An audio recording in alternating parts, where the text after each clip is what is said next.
La Biblia no cayó del cielo completa. Fue escrita durante siglos por autores distintos en contextos reales. Entonces, la pregunta es inevitable. Si fue escrita por hombres, ¿cómo podemos decir que la Biblia es la palabra de Dios? Y si tomó tiempo reconocer cuáles libros eran parte de la escritura, ¿eso no debilita su autoridad? En este episodio vas a entender cómo se formó la Biblia, qué significa realmente que es inspirada y por qué el proceso histórico no la hace menos confiable, sino más sólida. Y vas a saber qué responder cuando alguien diga que la Biblia fue manipulada.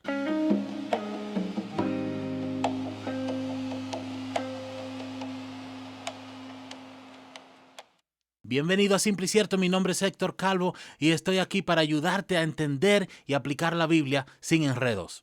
Antes de entrar quiero ser claro sobre algo. Este episodio no es una defensa nerviosa. No estoy aquí para argumentar como si la fe dependiera de que yo gane un debate. Yo voy a contarte la historia real de cómo se formó este libro, con sus debates, con sus siglos de procesos. Vamos a ser súper honestos. Y creo que al final lo que vas a descubrir es esto, que la historia real es más sólida de lo que te han contado y que es más compleja de lo que algunos quieren admitir. Para comenzar, comencemos con el problema del bolígrafo de Dios. Y esta es una imagen que mucha gente tiene de la inspiración bíblica. Y es esta idea. Nos imaginamos a Dios en el cielo dictándole a un hombre en la tierra que está con su pluma, o con su bolígrafo, lapicero, no sé cómo le dicen en su país, escribiendo lo que Dios le va dictando. Esta es una imagen que es cómoda y fácil de defender para nosotros. El problema es que no corresponde a lo que la Biblia mismo dice. Tomemos a Lucas, por ejemplo. Lucas es médico, Lucas es historiador, Lucas es un escritor muy cuidadoso y cuando lees al inicio de su evangelio, él hace algo sorprendente. Él explica su método y dice, muchos han intentado hacer un relato de las cosas que se han cumplido entre nosotros, tal y como nos la transmitieron los que desde el principio fueron testigos presenciales y servidores de la palabra. Por lo tanto, yo también, excelentísimo Teófilo, habiendo investigado todo esto con esmero desde su origen, he decidido escribírtelo ordenadamente, para que llegues a tener plena seguridad de lo que te enseñaron. Y esto se encuentra en Lucas 1, del 1 al 4. ¿Lo notas? Lucas no dice, Dios me dictó esto. Él dice que investigó, que consultó fuentes, que habló con testigos, que ordenó el material cuidadosamente. Todo esto es trabajo humano, metódico y riguroso. Y aún así, ese texto es considerado escritura. Entonces pregúntate esto, si Dios estaba detrás del texto, ¿por qué permitiría una investigación humana? ¿Por qué no simplemente dictarlo? Esa pregunta no tiene una respuesta simple, pero sí tiene una dirección, sí nos da una dirección. Dios parece preferir trabajar a través de lo humano, no alrededor de lo humano, y eso importa, porque cambia completamente cómo entendemos lo que viene después. Ahora, ¿qué significa realmente inspirada? Hay una palabra en el Nuevo Testamento que define esto de la inspiración. Pablo escribe a Timoteo desde la prisión, y esta es probablemente su última carta. Esto no es un tratado teológico. Es una despedida de un maestro a su discípulo más cercano. Y en ese contexto él escribe algo que ha definido la conversación por 2000 años. Aquí él nos dice que toda la escritura es theoneustos. Esta palabra griega no significa dictada. Esta palabra literalmente significa soplada por Dios. Es una imagen orgánica, no es una imagen mecánica. Quiero que pienses en Génesis 2, cuando Dios sopla vida en Adán. No le dicta instrucciones, no lo programa, le da vida. Y esa es la imagen que Pablo usa para la escritura. No un bolígrafo controlado, sino algo que lleva el aliento de Dios a través de personas reales, con sus propias palabras, con su propio estilo, con su propia cultura. Y yo sé lo que estás pensando. Eso suena bien, pero sigue siendo vago, como ambiguo. ¿Cómo funciona exactamente? Yo sé que esto puede sentirse insatisfactorio, pero es más honesto que inventarse una explicación que el texto no da. Theoneustos describe el resultado, no el mecanismo. Los cristianos creemos que Jesús era verdaderamente humano. Él tenía hambre, él se cansaba, él tenía cultura judía del primer siglo. Y al mismo tiempo creemos que Jesús era completamente o verdaderamente Dios. No mitad y mitad, los dos completamente y verdaderamente al mismo tiempo. La Biblia funciona de una manera similar, completamente humana en su proceso, con estilos distintos, con culturas distintos, con momentos históricos distintos, y al mismo tiempo porta algo que va más allá de sus autores.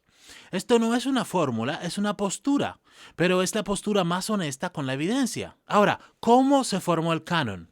Y esta es la pregunta práctica. ¿Cómo llegaron esos libros a convertirse en la Biblia? Los judíos tenían escritos que consideraban sagrados desde muy temprano. La Torá, los profetas, los escritos. Ese proceso fue gradual. Durante siglos las comunidades usaban estos textos para adorar, para enseñar, para vivir, y fueron reconociendo cuáles tenían autoridad y cuáles no. Esto no fue una decisión arbitraria, esto fue un reconocimiento. Como cuando una comunidad reconoce que cierta persona es un líder por naturaleza. No porque votaron y ganó, sino porque en esa persona hay algo evidente para todos. Para el Nuevo Testamento, el proceso fue parecido. Las cartas de Pablo empezaron a circular entre las iglesias casi de inmediato. Los evangelios también. Las comunidades las copiaban, las leían, las citaban como autoridad. Décadas antes de cualquier concilio formal, ya había un consenso práctico sobre los textos centrales. Y aquí está la pregunta que activa todo lo que sigue. Si el canon fue pura política, ¿por qué estos textos ya eran usados ampliamente décadas antes de que existiera ningún concilio? No tiene sentido. Los concilios del siglo IV y V no inventaron el canon, simplemente lo formalizaron. Y hay una diferencia enorme entre estas dos cosas. Esa es la diferencia entre una boda y una relación. La boda formaliza algo, pero la relación ya existía antes de la boda. Voy a pasar aquí por un momento porque si este tema te interesa, tengo algo concreto que te puede ayudar esta semana. Preparé una guía gratuita que se llama Cómo leer la Biblia bien. Hay 3 preguntas, 3 atajos que nos desvían y un principio base. Es práctica, cabe en una página, la puedes guardar en tu Biblia y usarla cada vez que la leas, la puedes tener en tu teléfono como referencia. La vas a encontrar en la descripción del episodio o puedes ir simplemente a simplycierto.com y deslizar hasta encontrar la guía. Sin complicaciones, simplemente introduces tu correo electrónico y te envío la guía totalmente gratuita. Y si tienes preguntas sobre este tema o cualquier otra cosa que estamos estudiando o quieres que algún tema que te gustaría que responda, escríbeme a hola@simplycierto.com. Nuevamente, hola@simplycierto.com. Leo cada mensaje. No prometo responder en un día, pero sí prometo leerlo. Sigamos. Ahora vamos a tocar la objeción más fuerte que hay. La Biblia es una colección de textos antiguos, seleccionados y editados por líderes religiosos con poder. El canon fue decidido siglos después. Lo que hoy llamas Biblia es el resultado de decisiones humanas y políticas. Esa es la objeción más fuerte que hay. Y quiero tomar un tiempo para responderla con cuidado y honestamente. Hay elementos reales en esa posición. Hubo debates sobre ciertos libros. Por ejemplo, Eclesiastés estuvo en discusión. El Apocalipsis también estuvo en discusión. Hubo concilios que formalizaron listas. Existen diferencias entre diferentes tradiciones. Por ejemplo, el canon católico incluye libros que el canon protestante no tiene. Eso es histórico. No lo voy a negar. Pero hay algo que esa postura asume sin probarlo. Asume que mediado por humanos equivale a inventado o manipulado. Y esa equivalencia no es necesaria. Piensa en esto. Dime un texto que tú leas o que estudies, que tú refieras, que no sea humano. Cualquier texto histórico es mediado por humanos con contextos. La constitución de tu país fue escrita por personas con intereses políticos reales. Eso no significa que no describe una realidad o que no tiene autoridad. La pregunta no es si hubo mediación humana. Eso es obvio. Nuevamente, todos los libros que tenemos son escritos por humanos. La pregunta es si esa mediación destruye la posibilidad de que algo divino esté presente en ese resultado. Y los libros que quedaron fuera del canon no quedaron fuera por conspiración, como muchos dicen. Quedaron fuera porque no cumplían los criterios. Eran tardíos, no tenían conexión apostólica sólida o contradecían una enseñanza central sobre Jesús que las comunidades preservaban. El canon no fue una decisión de poder, fue el resultado de siglos de uso, de reconocimiento y de evaluación. Ahora, ¿qué haces con todo esto? Tú puedes dejar de defender la Biblia como si fuera un objeto mágico que cayó del cielo. Eso no es una realidad. Eso no es lo que la Biblia misma dice sobre sí misma. Y esa defensa hace más daño que bien en realidad, porque cuando alguien te hace una pregunta histórica legítima, esa respuesta no funciona. Lo que sí puedes decir es esto. La Biblia fue escrita por personas reales, en momentos reales, transmitidas por comunidades reales. Y ese proceso es parte de cómo Dios eligió darse a conocer. Y cuando alguien te dice que el canon fue pura política, no te pongas a la defensiva. Tú le puedes decir, tienes razón en que hubo un proceso humano. Lo que no es necesariamente cierto es que ese proceso humano equivalga a manipulación. Esa es la parte que vale la pena explorar. Conocer este proceso no debilita la fe, la asienta, la afirma, porque ya no descansa en una imagen mágica que se derrumba ante la primera pregunta difícil. Descansa en algo que sobrevivió siglos de transmisión humana y sigue en pie. Y eso es evidencia de algo. Al principio plantea una tensión. Si la Biblia fue escrita por hombres, ¿cómo puede ser la palabra de Dios? Y creo que ahora tienes suficiente para procesar esa pregunta de manera diferente. No como una amenaza, sino como una invitación a entender mejor cómo Dios trabaja. Dios no anuló a los autores.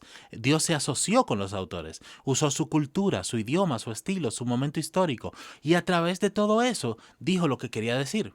Y esto no es debilidad del texto. Es el método que Dios eligió. El mismo método que usó cuando se hizo hombre. Completamente humano y al mismo tiempo más que humano. La Biblia no cayó del cielo encuadernada, pero tampoco fue armada en una sala de reuniones por hombres que querían controlar. La verdad, como casi siempre, es más interesante que cualquiera de los dos extremos. Antes de irte, si tienes otra pregunta que no sabes cómo responder sobre la Biblia, sobre fe, sobre algo que escuchaste y no te cuadra, escríbeme a hola@simpleycierto.com.